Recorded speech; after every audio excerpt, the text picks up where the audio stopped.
From sunny St Leonard's on the south coast of the UK, this is the Keto Woman podcast, brought to you by me, Daisy Brackenhall. Hello Keto Lovelies, and welcome to episode number 220, where I'm going to be talking about my take on how best to start keto. And me being me, that's going to mean it's a little bit rambly and it's going to go over a good few weeks. So I'm going to try and break it down into bite-sized chunks that hopefully you're going to find helpful. I'm going to do a very, very quick roundup. There's not really much to report, and I want to get stuck into this week's episode. We have had a couple of really cold, frosty mornings, so those have been fun swims. It's been low tide this week, so much easier to swim if there are some waves. But there was one absolutely perfect day, Wednesday I think it was. And I think this probably has to be my perfect winter day. There was a wonderful blue sky, the sun was shining. There was a frost on everything. I'm not sure exactly the temperature. I think it was probably around 2 or 3 degrees. There was certainly a fairly hard frost on all the cars as I was walking down. So the sea was definitely much warmer than the air temperature that day. And in fact, I've got one of those little swimming pool thermometer things that I tied to my swimming costume and took in with me. And apparently the sea is at 10 degrees. I'm not sure whether that's true or not. It certainly feels a bit colder than that, but I don't see why the thermometer would be wrong.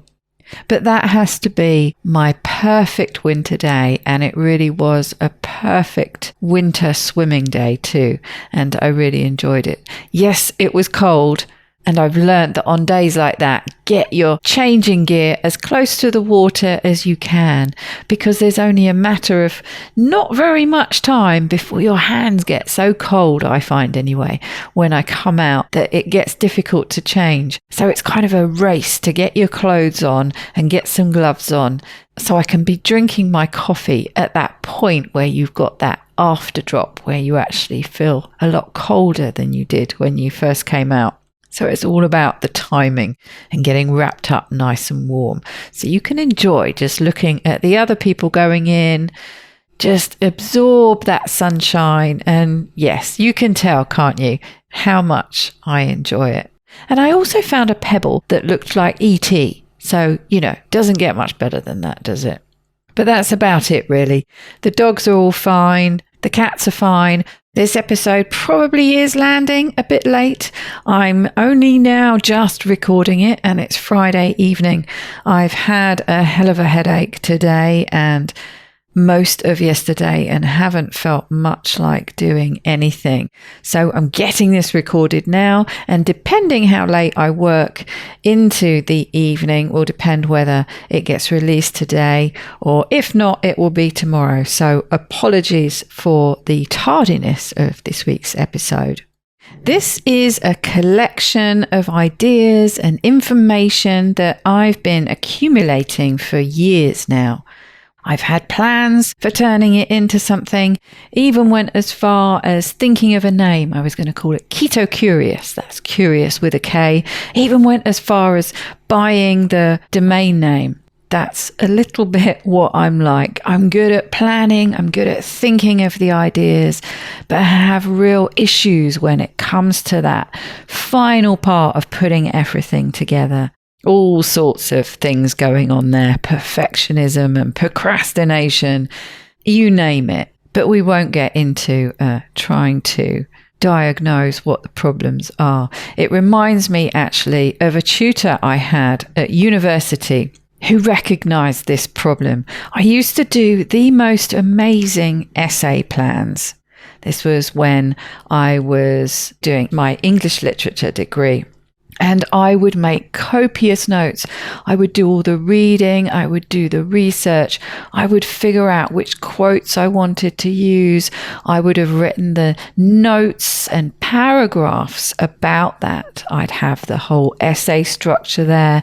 I'd have thought of the perfect introduction, the perfect closing, set out the paragraphs, all but written the essay really. I was 80% or whatever there. But that final part of putting the essay together was so painful to me. I often found it nigh on impossible to do. And I always felt a bit let down if I did manage to do it by the end result. So this one particular tutor recognized this problem in me and actually accepted my essay plans instead of a whole essay. She could see all the work I put in. She could see that I'd basically written the essay, just couldn't quite put it together at the end. And so I would hand in my essay plans. And although I've never got really close to that end product, I've had all these bits and pieces floating around, and I've made nothing of them really, apart from chatting to people in my Facebook groups and things like that. So bits and pieces of this information have dribbled out over the years, but I've never actually done anything with it. And I thought it was about time that I shared some of that in the hope that it might be a bit helpful to you, because what's the point of just keeping it all to myself? So I thought, well, I'll start here. I'll start with what I do. I'll start putting it out there as a few podcast episodes. And then who knows, maybe I can repackage it with some extra bits and pieces and even add a price tag to it and put it out there in a different form later on. But this seems to be a good place to start, as it's what I do every week. So this is just all these ideas that I've been squirreling away, all those little notes I've written down and have been adding to and changing over the years. And I guess it's the sort of how I would start keto with the benefits of hindsight and the knowledge that I've accumulated, that sort of package that I want to share with you. And that reminds me, I thought it might make for a good episode at the end of this series to have a collection of those kind of tips from you. Because a big part of the way I feel about keto is that keto is all about finding a way to make it work for you. And that way is so different. That approach is so different. It depends on so many things. It depends on who you are, what kind of person you are, what you feel about different kinds of foods. And so my approach is something that I've worked on over the years that might work really well for one person, but not for somebody else. So I'd really like to share some of your tips. So think of that question with the benefit of hindsight and all the knowledge that you've accumulated, the changes you've made. If you were to go back and talk to your newbie keto self, what kind of advice would you be giving? How would you be telling that former you to start, what to look out for, what to do, what not to do? And I'll have a think about it too. And maybe we can mix them all up and make an episode of it.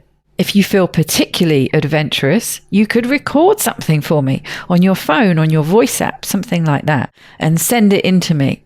But whatever, if you feel like contributing, send me a message, send me a voice message, however you want to do it. Send me those tips to your former self and I'll cobble them together into an episode.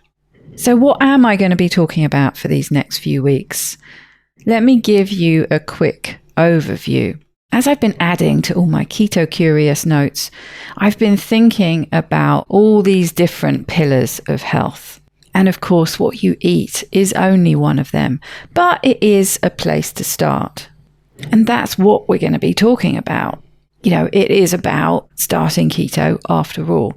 But one of the biggest things I've learned is that the food part, what you're eating, really is one of the smallest parts of the jigsaw. And really one of the easiest parts to get to know. Because it's not difficult, right? Keto is not difficult, or at least it doesn't need to be. And I guess that's one of the things to think about going forward and keeping it simple. I mean, you can make it complicated if that's what floats your boat. There's no reason you have to keep it simple, but it doesn't have to be difficult. It doesn't have to be complicated. And there will be a form of keto or low carb out there that you can make work for you. So I've had different ideas about the structure. And what I've ended up with is, let's look at the 5 W's. Thinking of writing essays, thinking of all sorts of things. This is often the place to start, isn't it? The W's. Who, why, what, where, and when. And we're going to start with a bit of a preparation week, a prequel, if you like, to keto. Keto itself really is dead easy. And if you know nothing about it, you can really think about it just as eating really simply and lowering the carbs. And it doesn't have to get much more complicated than that. The chances are you do know something about it, and we're going to be talking probably next week about the basics of keto. What you can eat, what you can't eat, or probably more accurately, what you decide you're going to eat or not eat. But with that loose idea in your mind, I just want you to start thinking about your current way of eating and how you might start heading towards keto and how you feel about it. But other than that, for now, let's just put the practicalities and any talk of tracking and macros and all that stuff on the shelf to talk about another week. And before we dive in, I just want to say who this is not for. You might have gathered already, partly from the fact that I can't help myself when it comes to rambling, that this is not going to be a quick fix, crash diet type approach. It's not going to be one of those 2-week or month miracle diet plans. This is all about taking the time to really overhaul your way of eating to help you move towards a happier, healthier you. And I'm kind of approaching this as advice for somebody who's completely new to keto, but I think it's also a good thing sometimes to go back to those basics if you've been doing keto for a while and just have a bit of a rethink. And people talk about reset challenges, don't they? And it's not really that, but I guess just sort of going back to the beginning. Sometimes there are some steps that I think are important with the benefit of hindsight that maybe you missed out on, and you might benefit from going back and thinking about them now. So kind of pretend that you're coming at it as a newbie.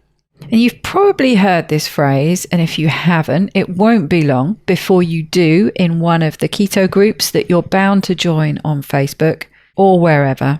And that is, keto is a lifestyle, not a diet. And I have heard that a lot over my time. But to me, it always sounded a little bit judgmental in the context I would see it, usually a Facebook group. And I always felt a little bit like I was being told off. Because like it or not, most of us do come across keto looking for a new diet. It's certainly the reason I started. It's not the reason I stayed, but it's the reason I started. And I've always felt it's all very well someone saying this to me, oh, you've got to make it a lifestyle. It's all about making it a lifestyle, not a diet. Yeah, but what do you mean by that? Well, the part of that I think is important to take away is that a key part of how well this is going to work is whether or not you can make it about who you are, making that identity change. And if you're familiar with James Clear, his book, Atomic Habits, he talks about how the best way to make habits really stick in the long term is to make an identity change, to make it about who you are, because then it becomes easy. And it makes making decisions a lot easier because the choices you have are much more limited. Think about people who eat a certain way and who really have made it part of their identity. The easiest example often to use for this are people who are vegans. And I think we can learn a lot from them. They are very, very clear cut. Okay, so the details about what they actually eat is very different from person to person. But they've set up very clear boundaries. And being a vegan is very much a part of their identity and ripples out to the rest of their lifestyle and impacts the choices that they make. And I think it helps a lot with that kind of mentality a lot of people get into about cheating on their diet. And I think it's far less easy to do when it just becomes part of your identity because you don't look at it in the same way anymore.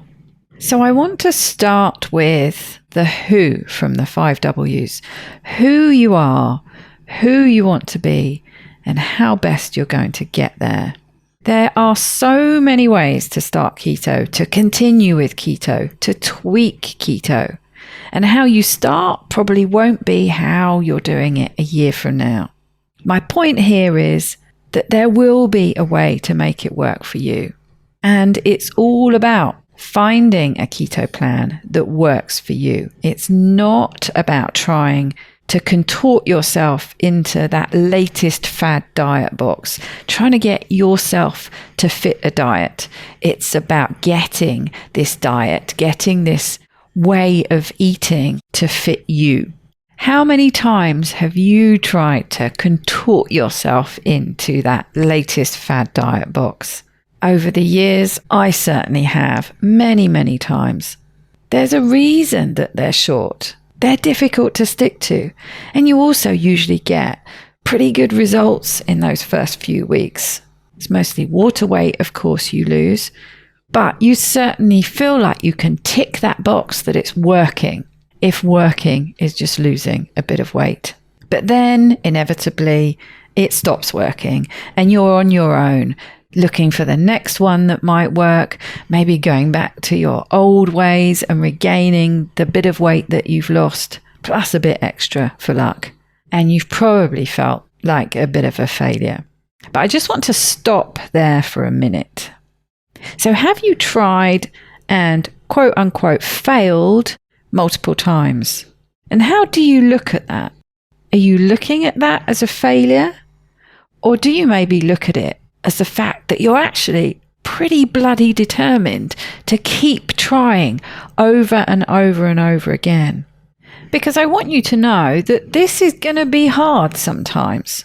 But as my good friend Terry Lance says, you can do hard things.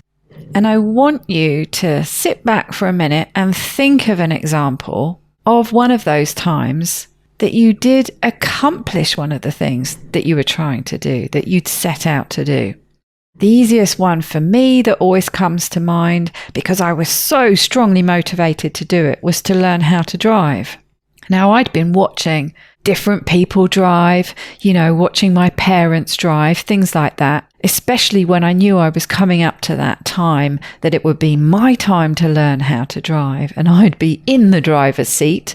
I was watching with great interest and thinking, well, that doesn't look too hard. Yes, there are all these practical things you have to learn, and it is going to be a challenge, but it doesn't look that hard.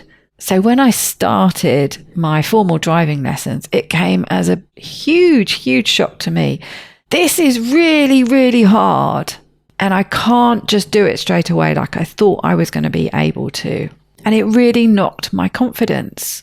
And I started to doubt myself. Am I ever going to be able to do this? It was so frustrating and so many different things to learn, all the practical aspects of driving, as well as all the things you have to be aware of going on around you, learning the highway code, remembering all the things you had to remember.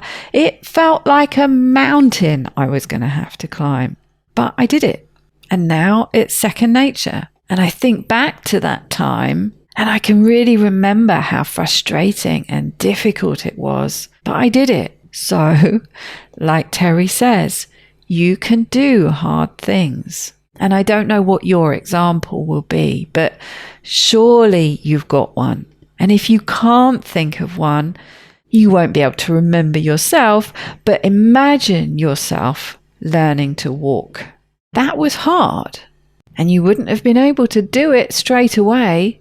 There were steps that you had to go through, that we all go through, to learn how to walk. But once we can do it, once we've learned how to do it, it's easy. It's second nature. But going back to maybe thinking of yourself as a failure when it comes to diets, think also for a minute about watching a child learning how to walk. What do you do with all those steps as it progresses further and further to being able to walk? Now, I'm not a parent, so I am sure I don't have the exact steps right here, but you get the gist of it. First of all, the baby lifts its head. Then it can hold itself up a bit more. It's crawling. Then it's taking those first tentative steps towards pulling itself up, maybe against a chair or something like that, being able to stand, and then those first few drunken, teetering steps forwards. But what do you do as that child attempts and quote unquote fails at those steps before it's able to master them? Do you dismiss it and put it down, or are you encouraging? Yeah, it's not a failure. You're not failing. You're taking steps towards achieving what you're working towards. You wouldn't dream of putting the child down. You wouldn't dream of focusing on the failure, would you? You would focus on those little steps towards success, those little steps towards overcoming this challenge. So I want you to try and keep that mindset going when you're taking these steps towards learning how to keto. Be a little bit kind to yourself. Be that kind parent. Be your own coach. But you're not just a cheerleader. It's not just about being endlessly positive no matter what. You do need some boundaries and you need some checking too. So maybe think of somebody in your life who strikes that balance really well. It might be a parent, it might be another relative, a friend, maybe a teacher you had, a mentor of some kind. Someone in your life who strikes that balance between putting air under your wings, but not just blowing smoke up your ass for the sake of it. The people that come to my mind are my dad's parents, Granny and Grampy. They were always wonderful people to be around, and I felt so warm and loved and supported when I went to stay with them. Looking back on it, I think, what I was feeling was that unconditional love. But I did have to fit into some boundaries. It wasn't just all about doing whatever I wanted, but they were so supportive. But it was this wonderful balance of fitting into the structure of their lives. And they did have quite a fixed structure with their day to day. They had a set time, they got up and they went to bed, things they did in the morning, things they did in the afternoon. And I was expected to and was happy to fit into that. And there was a time in the afternoon after my grandmother had had her early afternoon nap. There was always this time set aside for me where we'd go and do something that I wanted to do. She lived just down the road from me, actually, in Worthing. So we'd often go down to the sea or, whatever it was, just something that was for me. And then in the evenings, we'd do something like playing card games and things like that. So it was just this wonderful, nurturing environment. And I can remember them whenever I had different ideas about what I was going to be when I grew up. There was just this absolute belief that I would be able to be whatever it was I wanted to be, and I'd be good at it. And I always felt that. So it was just this wonderful, nurturing environment to be in. But it did have boundaries. I can remember being told off a few times, being reminded of those boundaries, being checked. So that's the kind of person I want you to be for yourself. Really supportive, but in a realistic way that helps get you through those more difficult times when you're finding it hard. Now, another big part of this who element is figuring out who you are and what kind of approach is going to suit you. And the best person, I think, to help with this is Gretchen Rubin. If you're familiar with her work, you'll know this already. And if you've listened to me over on Monday Mindset, you'll have heard me mention her many, many times. But I'm a big fan of her work around the 4 tendencies. It's all about how you react to rules, be those external rules, so rules that other people are trying to impose on you, or internal rules that you're trying to impose on yourself. And this is really, really useful when you're trying to adopt new habits. So figuring out which of the 4 tendencies you are, and there's usually some overlap. You're not just one, you're usually a mix. And she has a quiz, which is a great place to start. I'll find the link and I'll put it in the show notes so that you can go and take the quiz for yourself. And she has some great videos on YouTube. I think there's a TED Talk and things like that where she talks a lot about them. They're very entertaining, well worth watching. But basically there are 4: upholders, obligers, rebels, and questioners. Now, if you're an upholder, you quite probably won't be listening to this because you won't need it. It's quite likely that you'll never have needed to go looking for a new diet in the first place, because upholders are great with rules. They're great with external rules. They're great with internal rules. You decide on a plan, you follow it. My father's like this. And he just finds it easy. When he decides to do something, the very next day, he'll start doing it. And that's not to say there aren't challenges. That's not to say he doesn't find it difficult to give up a certain food or to adopt a new habit. But he does it. So I'm not sure how often upholders come into the equation in this context, to be honest. Obligers don't do very well with trying to impose internal rules. They're much more motivated by external rules. So obligers do well being held accountable by other people. So you're probably starting to see how this might help you figure out which approach is going to help you. So somebody who's an obliger is going to do really well with a plan that has these external expectations, holding you to account, asking you to maybe check in every week and report your progress.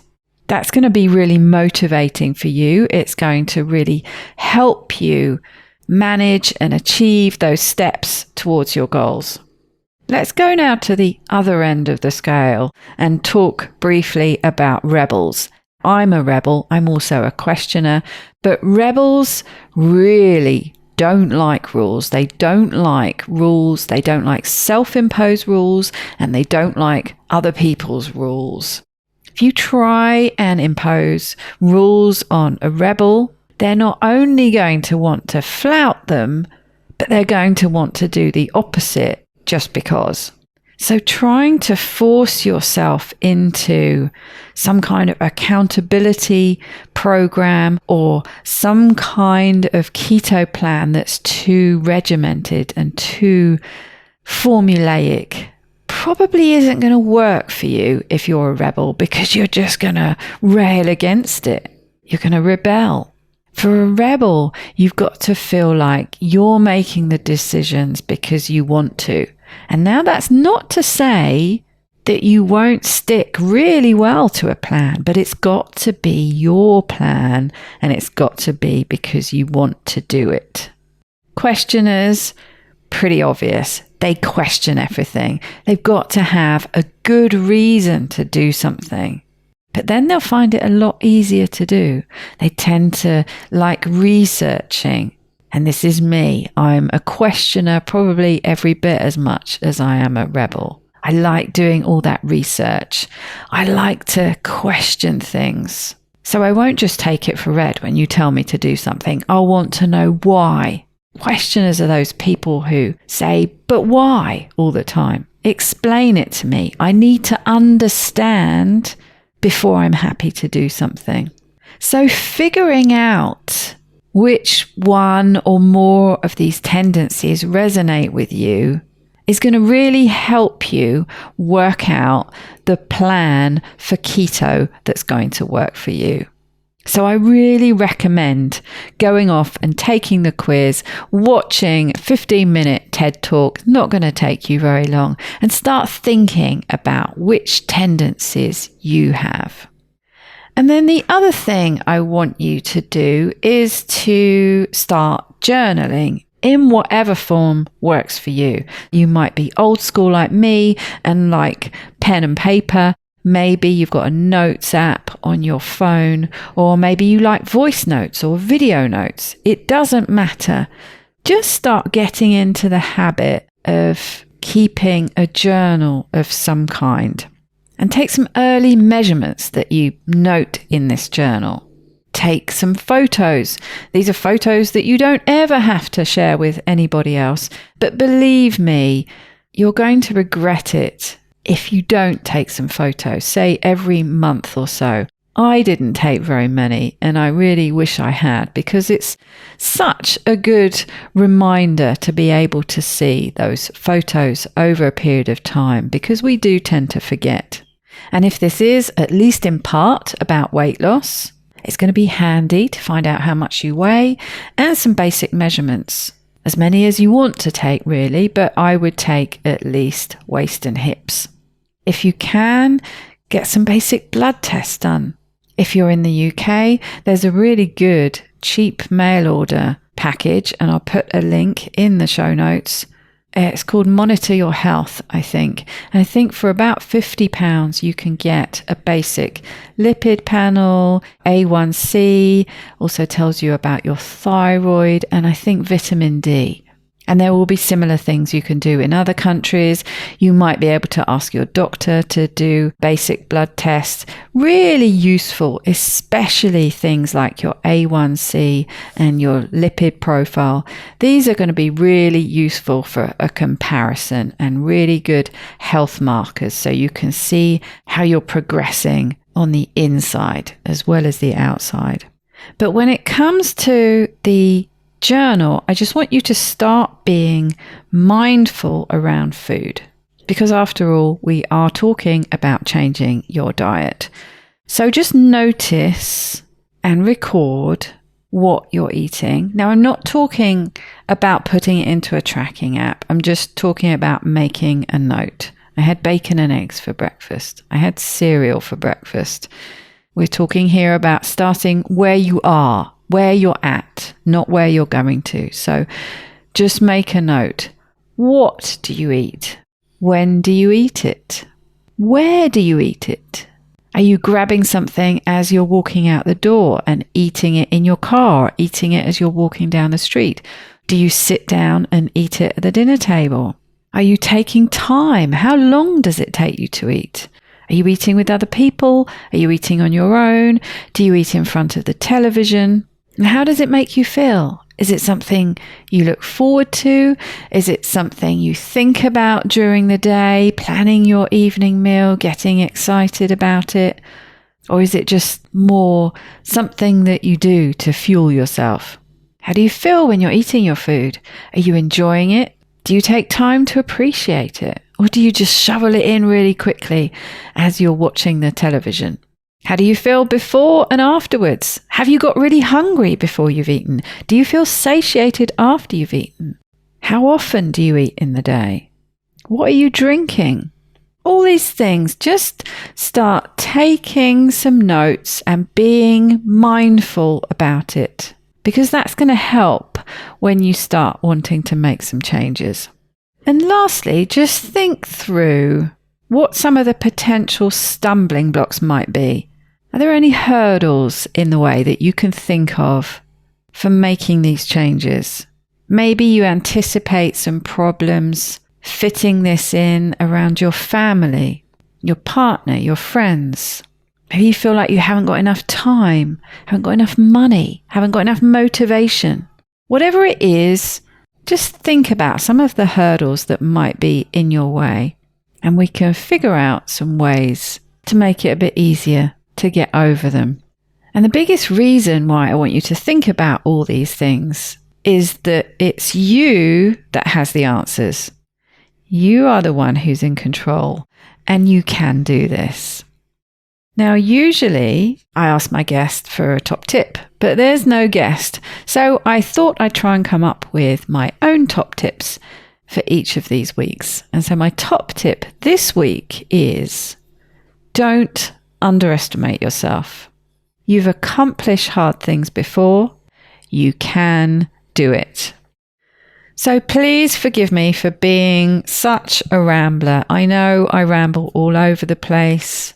Other people do these solo episodes and they manage to make them far more succinct and far more direct.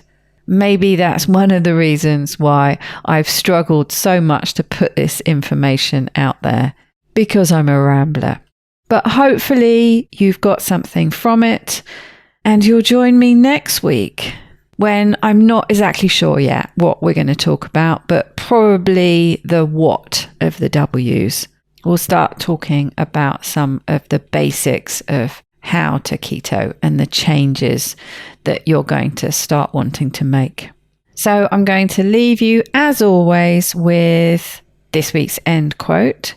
And this comes from Dan Grief from Deliciously Guilt-Free. At least I'm assuming it's his quote.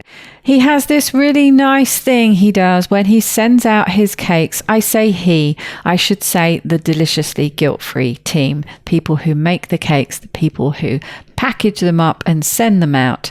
When it comes out, there's these little pieces of paper in there, and one of the things that gets sent out is a quote of the day. And I particularly like this one that came with my just before Christmas order. And so I kept it to use and share with you one week. And this felt like a good week to do it. So this is from Dan Grief and the Deliciously Guilt-Free team. Take life one choice at a time. If you make a choice that you're not happy with, make a different one next time. So there you have it. Thanks for staying with me right to the end. I hope if you were curious about keto, this has helped. Not that we've talked that much about keto yet, but starting to think about the who part of the jigsaw. Join me next time when I'll be rambling on about one of the others. And if you've been ketoing for a while, I hope it's given you something to ponder on maybe. Wherever you are, I hope you're heading into a fabulous weekend. Happy New Year, by the way. I haven't wished you a Happy New Year yet. I think this is the first episode. Yes, it is the first episode of the new year, isn't it? The last one came out on New Year's Eve. So a very happy New Year to you, and I hope you're heading into a very fabulous weekend. Until I see you back here next time, please take very good care. Bye-bye, Keto Lovelies.